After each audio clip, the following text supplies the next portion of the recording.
Gəlin bu sualı 2 dəqiqəyə həll etməyə çalışaq. Başlayaq. Birinci şərtə baxıram. Burada mənə x-i 2-3 arasında verib, yəni x-i təxminən 2,5 götürə bilərəm. Kvadrat kökü həll etməyə başlayaq. Burada birinci həmişə içəridəki kökdən həll etməyə çalışın. Sağ tərəfdəkindən. Deməli, bura olduğu kimi qalır. Bura heç bir şey eləyə bilmirəm. Amma baxıram ki, burada kökdə bu x minus 3-ün mötərizə kvadratı olur. Və uşaqlar bir də baxıram ki, burada bu 2-dən burada kökün ikisi gedir və çölə x minus 3 şəklində çıxa bilər. Amma bu ifadə olduğu üçün mən burada təbii ki, bunu modulda çıxaracağam. Üstə gəl x minus 3 şəklində çıxardıram. Bərabərdir. İşarə təyin edirəm. 2,5 minus 3 mənfidir. Deməli, mənfi olanda nə edirdik? Yerini dəyişirdik. Həqiqət ədədlər bölməsinə aid bir sualdır.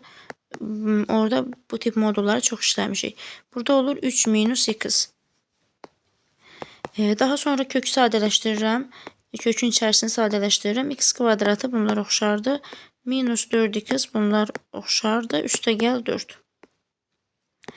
Deməli, burada kökün altında x minus 2-nin mötərizə kvadratı olduğunu görürəm. Yenə nə edəcəm? Yenə modulda çıxaracağım. Burada 2-dən burada 2 gedir. X minus 2 deməli modulda çölə çıxır. İşarə təyin edirəm. 2,5 çıxaq 2 müsbətdir. Müsbət olan zaman demişik ki, modulda heç bir şey dəyişmir. Olduğu kimi çölə çıxır.